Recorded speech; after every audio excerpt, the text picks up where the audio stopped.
नमस्कार, मैं हूँ मनविंदर। एमबीएन नेटवर्क पे आप सभी लोगों का बहुत स्वागत है। वो कहते हैं ना कि किसी को भीतर तक जानना हो, उसे सही से पहचानना हो, तो उसके दोस्त से ज़रूर मिलना चाहिए। दिल्ली के सीएम अरविंद केजरीवाल खुद को कट्टर ईमानदार कहते थकते नहीं थे। 9-9 सम्मन को ठेंगा दिखाया, लेकिन फिर आ गए ईडी के शिकंजे में और असलियत भी सामने आ गई। सुबह कोर्ट ने उन्हें कुछ राहत भी दे दी थी, सीएमशिप के लिए कि वो सीएम बने रहेंगे। इसमें न्यायिक दखल की कोई ज़रूरत नहीं है, ऐसा कोर्ट ने कहा। अब एक और बात है, शराब नीति केस में गिरफ्तार केजरीवाल की ईडी की कस्टडी भी आज खत्म हो रही है। आगे की प्रक्रिया को लेकर के राउज़ एवेन्यू कोर्ट में सुनवाई पूरी हो गई है और ईडी ने केजरीवाल की 7 दिन की कस्टडी माँगी है। दोनों तरफ की दलीलें सुनने के बाद राउज़ एवेन्यू कोर्ट ने फैसला रिज़र्व कर लिया है। हो सकता है शाम तक इस पे वो अपना फैसला बताएँ। लेकिन एक मज़ेदार काम हुआ। दिल्ली के सीएम ने खुद अपना पक्ष रखा, यानी कि जैसा उनकी आदत है ड्रामा करने की, उन्होंने अपनी गिरफ्तारी का विरोध किया और कहा कि इसमें उनका 4 जगह पे नाम है। क्या ये 4 स्टेटमेंट एक मुख्यमंत्री को गिरफ्तार करने के लिए काफ़ी हैं? तो इसके जवाब में ईडी ने कहा कि मुख्यमंत्री कानून से ऊपर नहीं है। कुल मिलाकर के अब ये जो चीज़ें सामने आ रही हैं, वो ये बताती हैं कि वो किस कदर कई सारे मामलों में फँसे हुए हैं। भले ही वो अपने लिए कुछ भी कहें, ईडी की हिरासत में है, लेकिन क्या ये अच्छा लगेगा कि जेल से वो सरकार चलाएँ? ये साउंड भी अच्छा नहीं करेगा। और अब जब उन्हें नौसम्मन पे शर्म नहीं आती है, तो वो जेल से सरकार चलाने में भी शायद से शर्म महसूस नहीं करेंगे। हालाँकि इसमें कानून भी कहता है कि जेल में रहते हुए सरकार चला सकते हैं, लेकिन जेल मेन्यू क्या कहता है? ये भी देखना बड़ा सवाल है। और भी कई सारे सवाल हैं। मेरे आज के बहुत ही ख़ास मेहमान हैं, डॉक्टर मुनीश रायज़ादा। उनको जोड़ लेते हैं और उनसे जानते हैं कि केजरीवाल की असलियत क्या है? केजरीवाल से जुड़े हुए और भी कई मुद्दे हैं जिन पे हम चर्चा करेंगे। मुनीश जी, बहुत-बहुत स्वागत है आपका। नमस्कार। नमस्ते मनविंदर जी, कैसे हैं आप? अच्छी हूँ मैं, दर्शक आपका इंतज़ार कर रहे हैं। जी, थोड़ा-सा आगे बढ़ने से पहले हम लोग फ्लैशबैक में जाते हैं, क्योंकि आप उनके डे 1 से ही दोस्त रहे हैं। मैं जानना चाहूँगी कि आपकी दोस्ती कैसे शुरू हुई और फिर कैसे खत्म हो गई? आई मीन अन्ना आंदोलन के दौरान आप उनके साथ थे। मुनीष जी। जी। मनविंदर जी, जब अन्ना आंदोलन शुरू हुआ तो मैं उस वक़्त यूएसए में था। जी। मैं 2003 में अमेरिका चला गया था। वहाँ पे मैंने हुँ, हुँ। अपनी मेडिकल ट्रेनिंग मतलब यहाँ से एमबीबीएस करने के बाद, पोस्ट ग्रेजुएशन इन पीडियाट्रिक्स करने के बाद मैंने वहाँ पे आगे स्पेशलाइज़ेशन किया पीडियाट्रिक्स में, उसके बाद नियोनेटल मेडिसिन में। तो मैं न्यूबॉर्न बेबीज़ का डॉक्टर हूँ। एंड जब देश बदलने की एक बात उठी, स्ट्रॉन्ग एंटी करप्शन लेजिस्लेशन की, तो मैं भी वापस आया। तो मैं अरविंद को तब से जानता हूँ। उससे पहले भी हमारा एक इनफ्रीक्वेंट कम्युनिकेशन था। जैसे मैगसेसे से अवार्ड मिला, तो हुँ, उस हुँ। वक़्त हमारा कम्युनिकेशन हुआ था। अ, उसके बाद फिर आम आदमी पार्टी बनी, उसमें भी मैं शामिल हुआ। तो उस हिसाब से पुराना एक रिश्ता है, लेकिन अब एज़ ए सिटिज़न भारत के नागरिक होने के नाते पिछले 12 सालों के इतिहास को आप देखेंगे, खासकर एक एंटी करप्शन मूवमेंट से लेके आज तक जो घटित हुआ, जैसे आज कोर्ट में जो ड्रामा हुआ, उसको देख के एक बात मैं कहना चाहूँगा। थॉमस पेन, जिन्होंने कहा था कि एक सच्चे देशभक्त का, सच्चे नागरिक का सबसे बड़ा कर्तव्य ये है कि वो अपने देश की सुरक्षा सरकार से कर सके। ये इतना फिटिंग है इस आज के माहौल पे। दिल्ली राज्य जहाँ पे मैं इस वक़्त बैठा हूँ, भारतीय लिबरल पार्टी के तहत, जी। हमारी दिल्ली की इन्होंने बेड़ा गर्क किया हुआ है। एज़ ए अच्छा। सिटीज़न बोल रहा हूँ मैं, not as a political person. आप ये देखिए कि कोई भी व्यवस्था देख लीजिए, कूड़ा-करकट, सैनिटेशन, गार्बेज से आप हवा की बात देख लीजिए, प्रदूषित टॉक्सिक गैस चैम्बर बना हुआ है दिल्ली। स्वास्थ्य सेवाएँ चरमराई हुई हैं, एजुकेशन के नाम पे एक हाइप क्रिएट किया गया है। इन सब चीज़ों को देख के लगता है, तो ये लगता है कि ये सब हो क्या रहा है? तो इट्स वेरी पेनफुल कि एक व्यक्ति जो एंटी करप्शन मूवमेंट के नाते एक मूवमेंट में से को उसने गैल्वेनाइज किया। अन्ना हजारे जैसे एक योद्धा को, जिनका पूरा ट्रैक रिकॉर्ड है एंटी करप्शन मूवमेंट का, पिछले 40 सालों से वो कर ही he is just doing the same thing, fighting against the graft and corruption. और उस व्यक्ति को, उस महापुरुष को इस्तेमाल किया गया, प्रयोग किया गया, दुरुपयोग किया गया। और उसके बाद चंदा चोरी से लेके अब सुनीता केजरीवाल पिक्चर में आ गई। जब मुख्यमंत्री जेल में है तो एक आपको संदेश देना भी है, तो एक आम कार्यकर्ता को बोलिए, आम आदमी पार्टी के, कि ओके ये मेरा संदेश है, इसको ट्रांसमिट कीजिए पूरे देश के सामने। अपनी वाइफ को बैठा दिया और उनकी ऑडेसिटी देखी कि वो एक सरकारी चेयर पे बैठ के, जिसके पीछे ध्वज लगे हुए, कॉन्स्टिट्यूशनल एक मैंडेट दिखता है जिस सीट पे बैठे हुए, आप उसको उस पे बैठ कैसे सकते हैं। और ये वही सुनीता केजरीवाल हैं। जब मैंने इनसे, now I am blocked, she blocked me, I don't even know, क्योंकि ये तो 5 साल पुराना कम्युनिकेशन है। तो मैंने इनसे जब पूछा था 2017 में, मैं एक अपनी ही पार्टी के खिलाफ, आम आदमी पार्टी के खिलाफ चंदावन सत्याग्रह चलाया हुआ था मैंने, तो उसमें मैंने एक क्लिप, एक लिंक भेजा उनको। पंजाब में उस वक्त थे, पंजाब केसरी अखबार में हमारी आम आदमी, क्योंकि हम ये कहते हैं कि हमारी पार्टी है, Aam Aadmi party is ours, ours means जितने भी कार्यकर्ताओं ने उसको बनाया। तो हमारी एपी के चंदा चोर गैंग, यानी कि केजरीवाल और उसके गैंग की हरकतों पर एक रपट, चले थे व्यवस्था परिवर्तन करने, जुट गए टिकटें बेचने, बाल खाने। Oh! We were very unrepenting what we were saying. हम इनको चंदा चोर बोलते थे क्योंकि चंदा पार्टी के इन्होंने दिखाने से मना कर दिया। तो उसके बाद उनका जवाब आता है, it's very unfortunate to see your campaign against Arvind which is without any basis and evidence. तो मैंने कहा पार्टी का चंदा दिखा दें आप, पार्टी की लिस्ट को बहाल कर दीजिए, मैं आज ही शाम को शिकागो की फ्लाइट लेके वापस चला जाऊंगा, मुझे क्या करना है जी। आप। तो नेचुरली उसके बाद उन्होंने कहा नहीं, इनके खिलाफ, trust me central government is harassing him, this nonsense. कहने का मतलब है कि आप ये देखिए फॉल, देखिए fall, one person can stoop to so much of, such a low level that आपने एक हाइप क्रिएट किया, उसके बाद आपका जो डे टू डे कंडक्ट है वो आप देखिए। So it's just unfortunate because people have been hurt in the name of a movement. आपने बहुत बड़ी बात कह दी है, केजरीवाल सीएमशिप बचाने में कामयाब हो गए हैं। इस पे आपका कमेंट चाहूँगी क्योंकि एलजी कह रहे हैं कि जेल से सरकार नहीं चल सकती। और इससे पहले आपको पता है कि जयललिता हों, लालू यादव हों, सब ने रिज़ाइन किया, देन वो जेल जाते हैं और जेल इनको भी जाना ही है। अभी लेटेस्टली देखें तो हेमंत सोरेन भी राजभवन जाते हैं, उसके बाद रिज़ाइन करते हैं, देन फिर उनको अरेस्ट करके ले जाते हैं ईडी की टीम। इन्होंने ऐसा नहीं किया और आज कोर्ट की तरफ से ये फैसला भी हुआ है कि इनकी सीएमशिप को वो टच नहीं करेंगे, दखल नहीं करेंगे। क्या कहते हैं आप? देखिए मैं इसमें, आपने भी अभी जैसे कहा in the beginning of this question कि वो अपनी सीएमशिप बचाने में सफल हो गए, मुझे लगता है कि ये पर्सपेक्टिव गलत है, इसको इस दृष्टिकोण से नहीं देखना चाहिए। यदि मैंने चोरी की और मैं बच गया तो I can not create, I mean I can't just shout ओ मैं बच गया, मैं बच गया। द फैक्ट इज कि मैं चोर हूं। तो पॉलिटिक्स में, राजनीति में एक नैतिकता नाम की जो वस्तु या एक क्वालिटी है, उसकी तो बात ही नहीं हो रही यहाँ पे। जी। कोर्ट, क्योंकि कोर्ट ने सिर्फ इसलिए बोला कि कोर्ट ये कहते हैं कि ये हमारे जुरिस्डिक्शन में नहीं आता, ये पॉइंट, ये लेजिस्लेटिव इशू है जिसको वो डील करें। सो इट्स नॉट कि कोर्ट ने उनको बचाया है, उन्होंने कहा this is not something we have to decide. ये कोर्ट लेजिस्लेटिव एस्पेक्ट जो गवर्नमेंट का विंग है उसको देखना चाहिए।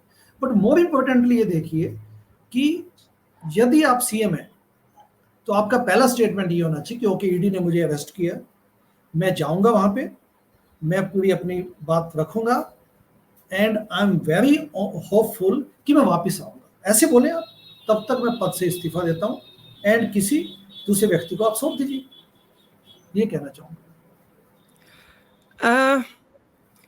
आपने जो बात कही है, जब उनकी रिमांड के लिए ईडी और केजरीवाल के वकील के बीच में दलीलें चल रही थी, उससे पहले एक उनको मौका दिया गया केजरीवाल को बोलने का। तो उन्होंने बहुत सारी बातें कहीं कि मेरा 3-4 जगह पे नाम आया है, किसी भी मुख्यमंत्री को इस बिना पर गिरफ्तार नहीं किया जा सकता। यानी कि वो ये कह रहे थे कि मेरा कोई कसूर नहीं है। ये उन्होंने कहना चाहा एंड यस। अपने जो उनका खुलासा जिसे कह रहे हैं, उसके बाद में उन्होंने ये कहा कि वो ईडी को सहयोग करेंगे, लेकिन अपने तरीके से करेंगे। तो मैं आपसे ये जानना चाहती हूँ चूँकि आप उनको बहुत अरसे से जानते रहे, उनके साथ रहे, तो क्या ये एडामेंट उनका उस समय भी ऐसा ही था? जी, एक टिप्पणी में इस कोर्ट वाले आज जो इवेंट हुई उस पे भी बोल दूँ। कल जी। नाइट में मैंने बैठ के हुँ, हुँ। अभिषेक मनु सिंघवी जो कि एक दमदार लॉयर हैं, वो सारी कहानी मैंने पढ़ी डिटेल्स में। मैंने लीगल एंगल से समझने की कोशिश की कि किस ज़रूर। किस्म के आर्गुमेंट्स पेश किए गए। हुँ, हुँ। तो अभिषेक मनु सिंघवी ने यानी कि अरविंद ने ये कहा कि मैं सेल्फ इंक्रिमिनेट क्यों करूं अपने आप को, मेरे खिलाफ एविडेंस क्या है। तो सारी जो ये पट्टी पढ़ाई गई है कि पिछले 9 समन्स को आपने इग्नोर किया, फिर जब चुनाव होने लगे नजदीक आ गया, पिछले 6 महीने आप पहले 6 महीने पहले ही आ जाते ईडी के पास, बात खत्म हो जाती यदि आप क्लीन है तो। एग्ज़ैक्ट। जी। आप आए नहीं, आप वकीलों के लीगल एंटेंगलमेंट जैसा उन्होंने वकीलों का काम ही होता है मिसगाइड करके मतलब कॉम्प्लिकेट करना तो उनके हुँ, क्लाइंट हुँ। में कुछ भी बोलते हैं, झूठ को सच, सच को झूठ बोलते हैं, उनका काम यही है, ये उनकी आजीविका है अनफॉर्चुनेटली। तो Manu Singhvi is not anyone different, कोई वो सेंट थोड़ी है कि अरविंद आपने गलती किया तो आप उसको मिसगाइड ही किया उन्होंने भी। सो उसमें ये कहना कि अब पॉलिटिकल अब नजदीक आ गया इलेक्शन समय तो एक सीएम को अरेस्ट किया जा रहा है, लेवल प्लेइंग फील्ड खत्म किया जा रहा है, मैं अपने आप को सेल्फ इंक्रिमिनेट क्यों करूं, मैं मेरी गलती क्या है। All these are legal miss arguments. आज जो उन्होंने बोला कि मेरी पार्टी को क्रश किया जा रहा है, इनका एजेंडा पार्टी, ये तो पॉलिटिकल स्टेटमेंट्स है। इल्जाम ये है कि आप इस उसमें थे, आप पे एक आरोप है, आप आइए, ED just wants to interrogate him and that's it. उन्होंने ये तो नहीं ईडी ने कहा कि इनको फांसी पे चढ़ा दो आप या इनको जेल भेज दो, उन्होंने कहा कि हमें इंटेरोगेशन के लिए आज भी 7 दिन का एडिशनल समय मांगा। सो जी। आई थिंक अगर न्याय प्रक्रिया को देखें तो it is just a matter of interrogation. Now coming back to him, Paramjit Katial जो मेरी वेब सीरीज है 2019 में बनाई थी, 2020 में रिलीज की गई, ट्रांसपेरेंसी पारदर्शिता, इस वक्त यूट्यूब पे है। आपके पाठक, आपके दर्शक, they can just Google it, transparency पारदर्शिता मुनीश डालेंगे तो मिल जाएगी। उसमें परमजीत कटियाल जो कि काफी ग्राउंड स्तर पे काफी नजदीकी और एक फाइटर की तरह उन्होंने काम किया, अनफॉर्चुनेटली उनकी 2 साल पहले यंग एज में डेथ हो गई।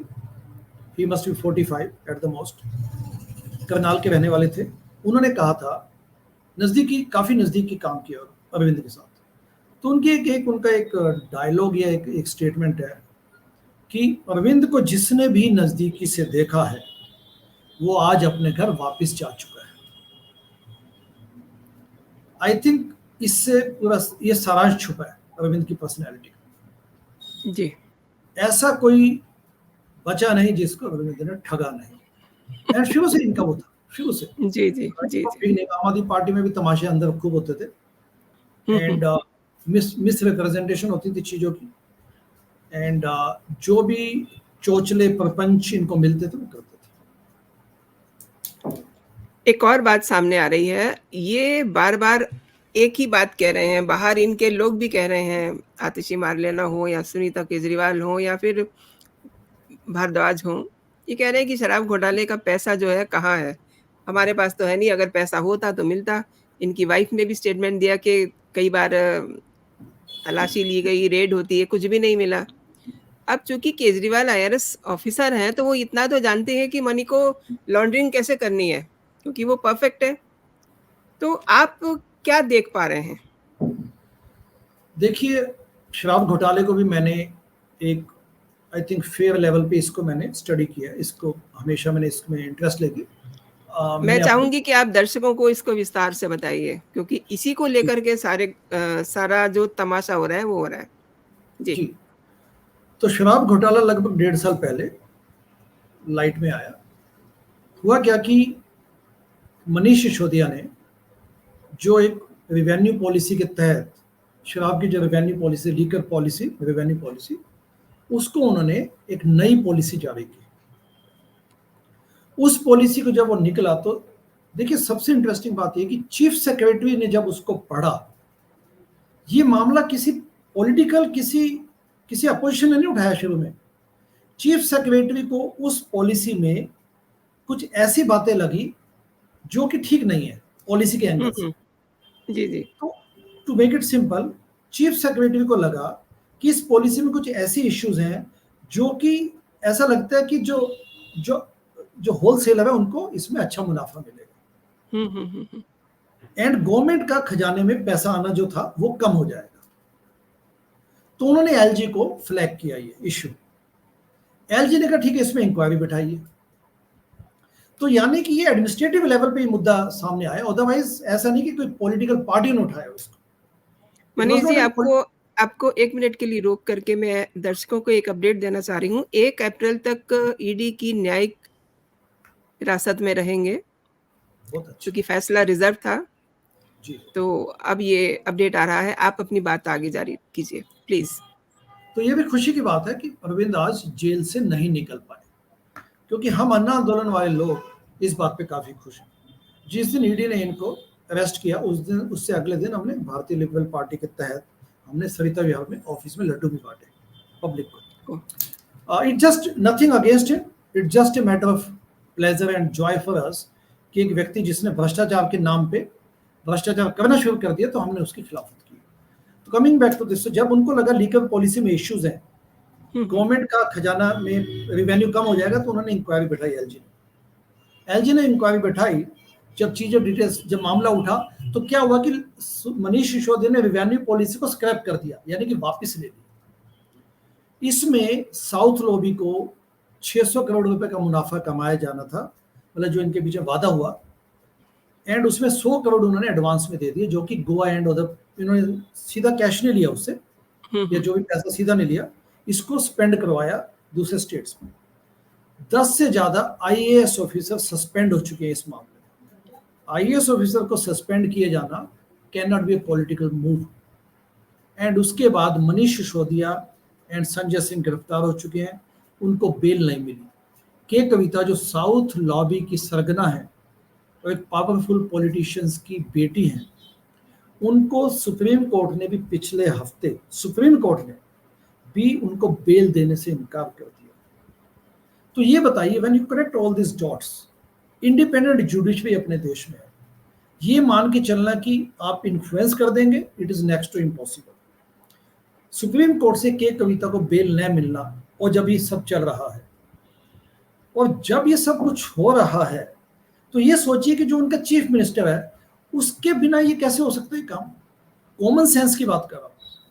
और आजकल डिजिटल जमाना है। संजय सिंह ने कहीं ना कहीं तो पूछा ही होगा व्हाट्सएप से या टेक्स्ट मैसेज से, वॉइस फोन कॉल करके, बॉस ऐसे करूंगा वैसे करूंगा। इवन कोड लैंग्वेज भी यूज की जाए, everything is today you are living behind the footprints. तो कहने का मतलब ये है। और दूसरा, कोई किसी ने कहा नहीं कि इन्होंने घोटाला किया, इन्होंने सिंपली, ईडी को पूरा राइट है इंक्वायरी पूछने का, उस पर ही हायत होगा। 9 समन्स आप लेना नहीं चाहते। तो कुल मिला के एक प्रकार से जो लीगल बैटल है उसको कॉम्प्लिकेट बना के अपनी सत्ता बचाना चाहते हैं against all the ethics and morality of politics. जी, अब तक जितना इनको समझा गया है, जिस तरीके से ये बात करते हैं, ड्रामे करते हैं, जो चीज़ें सामने आ रही हैं, उससे तो यही लग रहा है। एक और बात आपसे जानना चाहती हूँ, जिस तरीके का आज भी कोर्ट में ये बात होती है कि ईडी को वो सहयोग नहीं कर रहे हैं। गुरुवार को जो इनकी रिमांड की बात हुई है 1 अप्रैल तक, उसके पीछे भी लॉजिक यही दिया ईडी ने कि इनसे अभी बहुत कुछ पूछना बाकी है, क्योंकि ये सब बातों का गोल-मोल जवाब दे रहे हैं। तो मैं आपसे ये भी जानना चाहती हूँ कि क्या ये पहले से ही ऐसे थे? मतलब इनका बिहेवियर आपने क्या रीड किया? आई थिंक यदि आप इनके पुराने सब साथियों से बात करें, not only me, Mayank Gandhi, Kumar Vishwas, Shazia Ilmi, Yogendra Yadav ji, Prashant Bhushan and so many others, Dharmveer Gandhi, जो कि उन्हें बहुत पुराने टाइम से जानते हैं, हुँ, और ऐसे अन्य कई साथी जिनके मैं नाम शायद यहाँ नहीं ले पाऊंगा, हुँ, मतलब हुँ। एकदम प्रोफेसर हाँ जी। आनंद कुमार हो गए, and there so many other. कहने का भाव ये है कि यदि आप इनके उस पे जाएंगे, सब इनसे बात करेंगे, तो आप एक कैरेक्टरिस्टिक पाएंगे कि ओवर एम्बिशन एंड रिजल्ट्स प्राप्त करने की हाय तौबा में, जल्दबाजी में, disregard to morality, ethics and the rules, ये इनकी पूरी कहानी का वो है। देखिए, मैं आपको एक छोटा सा एक याद दिलाता हूँ घटना। जब 2015 में सत्ता में आए, हुँ, हुँ। 67 सीटें मिली, मैं उस वक्त आम आदमी पार्टी में ही था। 67 सीटों का हमें मैंडेट मिला, हुँ, हुँ। Without any baggage. लोगों ने कहा ठीक है, आप भ्रष्टाचार से लड़ना चाहते हैं, लड़िए, हम आपके साथ हैं। खुले मुक्त मन से उन्होंने समर्थन दिया। आते जी। सबसे पहला क्या हुआ था, इन्होंने कहा जितेंद्र तोमर की डिग्री, हुँ, ठीक हुँ। है, ये मैंने देख ली। हुँ, हुँ। आप ये कहिए, मैं 67 सीटें लेके एक एक एथिक्स के साथ कहिए कि ठीक है, Tomar, Jitendra Tomar is law minister, उसको हम अपने पद से इस्तीफा दिलवाते हैं, एंड हुँ, हुँ। सच्चे होंगे तो वापस आ जाएंगे, नहीं तो कानून को अपना मार्ग देखने दीजिए, let the law take its on course. ये होना चाहिए। ये क्या शोर करता है कि मैं ही सब कुछ हूँ, मुझे सब कुछ पता है, आपकी कोई वैल्यू, आपके ओपिनियन या आपके जो जो भी चीजें फैक्ट्स है, उसकी कोई वैल्यू नहीं। उसके बाद आपने ये देखिए मोहल्ला क्लिनिक का कॉन्सेप्ट, मोहल्ला क्लिनिक कॉन्सेप्ट में मेरा भी थोड़ा रोल है उसको एनविसेस करने में, लेकिन उसके बाद भी देखिए जो सिस्टम बना हुआ है, उसको इम्प्रूव करने की बजाय एक मोहल्ला क्लिनिक जैसी नई चीज थोप दी। चंदा चोरी पे देखिए, ओवरनाइट इन्होंने बंद कर दिया चंदा, पार्टी का चंदा इन्होंने बंद कर दिया, मतलब वेबसाइट से हटा दिया। इंटरनल लोकपाल, आंतरिक लोकपाल का सिस्टम को डिसमेंटल किया। हाई कमांड कल्चर को इन्होंने खुद लेके आए, पोषित किया, जबकि बोलते थे कि हाई कमांड कल्चर हम नहीं लाने देंगे। आम आदमी पार्टी का ये रूल था उस वक्त कि एक व्यक्ति 2 से ज्यादा टर्म्स नहीं ले सकता। इस वक्त क्या, ये third time convener of this, and साथ में तब से ये सीएम सत्ता का सुख भी भोग रहे हैं। तो यदि आप इन हुँ, सब चीजों को देखें तो एक नार्सिस्टिक पर्सनैलिटी उभर के आती है, जो कि किसी बात को सुनने को तैयार नहीं है, किसी बात को मानने को तैयार नहीं है, वो जहां मौका मिले अनार्किस्ट वाली टेंडेंसीज है। एंड जिस ढंग से स्टेट डिपार्टमेंट यूएसए ने अभी वाशिंगटन डीसी से जो स्टेटमेंट निकली है, that is purely uncalled for. Government of India is taking action वाले जी, जी, हाई। मैं उसी सवाल पे आ रही थी। इससे पहले आपने जी ये बात शुरू कर दी है। जी आप बिल्कुल सही कह रहे हैं कि अमेरिका को बड़ी तकलीफ हुई है अरविंद केजरीवाल की गिरफ्तारी से। जी हालाँकि भारत सरकार ने करारा जवाब भी दिया है, लेकिन इससे ये तो पता चलता है कि इनके रिलेशन कहाँ-कहाँ तक हैं। एग्जैक्टली। क्या कहते हैं आप? क्या देखते हैं इस सब को?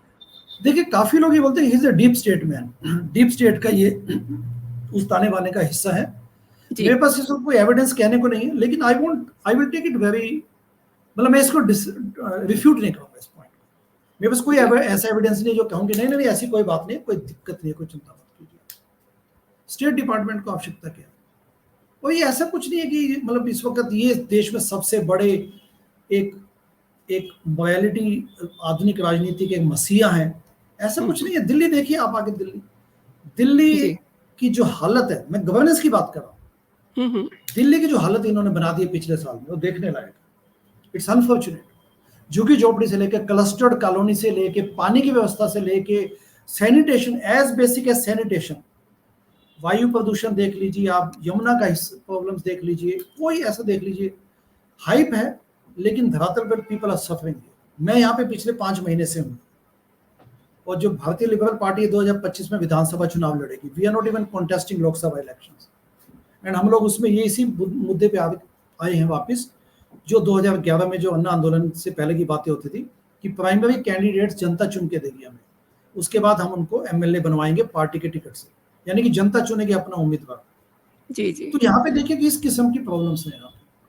मुनीष जी, एक चीज़ और जानना चाहूँगी, चूँकि आप इनको बहुत क्लोज़ली जानते हैं और शुरुआती दौर से ही खालिस्तानियों से इनके बड़े नज़दीकी रिश्ते रहे हैं। हम्म। और अब पन्नू ने एक वीडियो भी जारी किया था पिछले 2-3 दिन पहले। आपको क्या चीज़ समझ में आ रही है? देखिए इस क्या पे एक खेल है ये? डिटेल्ड, जी इस पे मैंने एक डिटेल्ड बयान अभी 2 दिन पहले दिया है ट्विटर पे, एक थ्रेड के रूप में, हुँ, एंड हुँ। कुछ यूट्यूब चैनल्स पे भी ये कहानी आई है। हुँ, हुँ। तो आई थिंक उसको डिटेल्स में तो आई थिंक वहाँ से रेफर किया जा सकता है।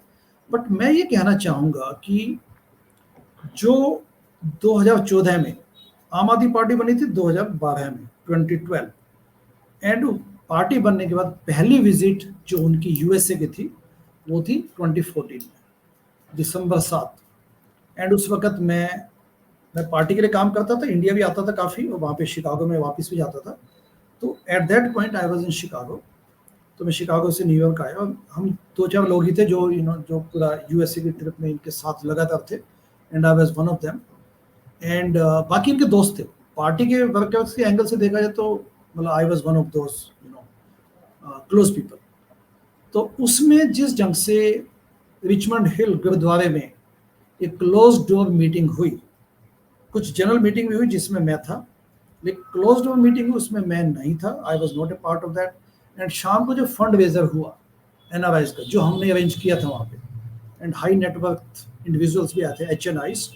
तो उसके बाद जो एक 10:30 बजे जब हम लोग वापस आए होटल में जिसमें मैं और सुरेश रेड्डी रुके हुए थे, तो उसके बाद मेरी अंडरस्टैंडिंग ये थी कि this is the last, that fund raising event was the last event, now we are done for the day.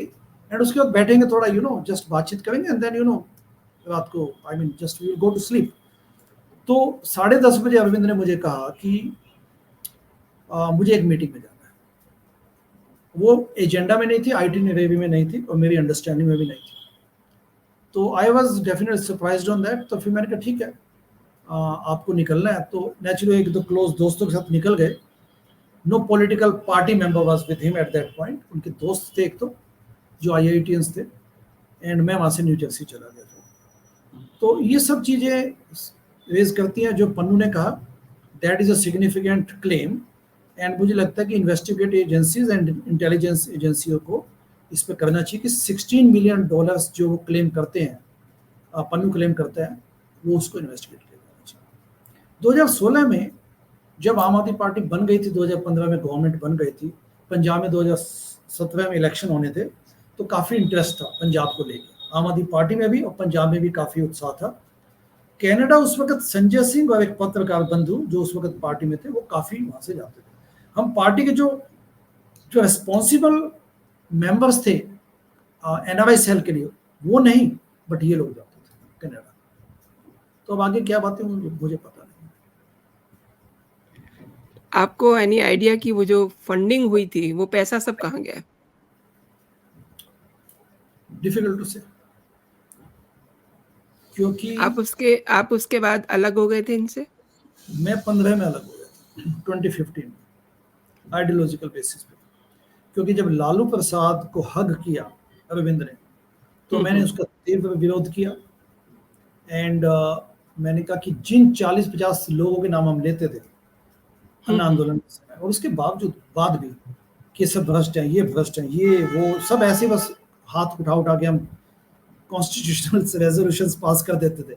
मतलब तो कहते हैं ना कि स्ट्रीट कोर्ट्स, क्या पंचायत अपनी बैठाई होती थी कि हम अपने लेवल पे बोल देते थे, तो पीपल्स कोर्ट, तो उसमें हम कहते। उसके बाद उन्होंने जाके उसको हक किया, तो मैंने विरोध किया। नेचुरली आप चाहेंगे नहीं, आप कोई भी पसंद नहीं करेगा इन बातों को, तो उन्होंने मुझे जाने का मेरा रास्ता क्लियर किया। लेकिन अन्ना आंदोलन, सॉरी, जब चंदाबंद सत्याग्रह हम तब चलाया 2017 में, 16-17 में, जब इन्होंने पार्टी से चंदे की लिस्ट हटाई। अभी ये भी बात समझ में आ रही है कि CBI और NIA भी एंट्री करने वाली है केजरी के पूरे मामले में। आप किस तरीके से देखते हैं? क्योंकि CBI भी इसकी रिमांड के लिए तैयारी कर चुकी है। मतलब ED से इनका पीछा छूटे तो फिर वो इनको अपनी हिरासत में लेंगे। क्या कहते हैं सर? मुझे लगता है कि जिस किस्म के ये कुछ पिछले महीनों में जो इश्यूज आए हैं, खासकर पन्नू को लेके, जो खालिस्तानी आतंकवादी हैं, इनके क्लेम्स हो गए, दूसरे क्लेम्स हो गए, इन सबको इन्वेस्टिगेट किया जाना चाहिए विदाउट एनी डाउट। वो जो हवाला का मामला है, जो शराब घोटाले में भी जो हवाला का इश्यूज है, उसमें अगर CBI का एंगल कोई बनता है तो उसको डेफिनेटली इन्वेस्टिगेट किया जाए। एक बात मैं यह स्पष्ट कहना चाहूंगा कि इनका जो बेसिस है कि ED हमारे पीछे क्यों पड़ी है, ED उनको पीछे क्यों नहीं पड़ी, इसके पीछे क्यों नहीं पड़ी, मैं एक सिंपल से एक लॉजिक देता हूँ। एज ए सिटीजन, मैंने जब रेड लाइट को जंप किया और पुलिस ने मुझे टिकट देना चाहा, तो क्या मैं तब ये दलील दूंगा कि दुनिया भर के लोग रेड लाइट्स को क्रॉस करते हैं, यू नो, या जंप कर जाते हैं, उनको आप टिकट क्यों नहीं देते, उनको क्यों नहीं पकड़ते? That is not the logic. कानून में यदि मेरे पे कोई आरोप है तो I have to deal with that issue, ना कि मैं इधर उधर की बातें करने लगी। तो देखिए, आज मोरालिटी का तो पॉलिटिक्स में मतलब बात करना भी हास्यास्पद लगता है।